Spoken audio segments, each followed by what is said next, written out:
So, what can people do to encourage ethnic minorities to be themselves within the workplace and not feel the need to code switch?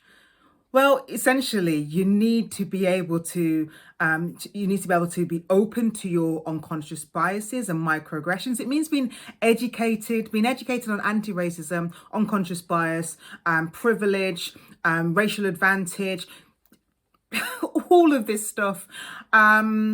And also to check your unconscious biases. So it's not enough to be aware. Just being aware does nothing. You have to be able to work through them as they come up, identify the bias, identify the fear behind the bias. You identify the bias by being aware of your emotional triggers. If you feel uncomfortable around someone who is very different to you, your palms start to sweat, or you just feel like you're shallow breathing, that's probably an emotional trigger, which is alerting you to an unconscious bias. Now, essentially what you want to do is to question that bias. Like, what is it I feel about this person? Or could it be I'm scared because they're black, or because they're Asian, or because they speak with a different accent? What is it? Am I treating this person with kindness? Is another question you want to ask.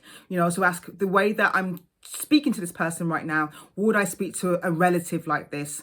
And then treat that person with fairness, and then vow to continue the work. You have to keep doing it over and over again, because our unconscious biases, they're embedded. And it's something that will take time, but we have to start this today in order to make a difference tomorrow.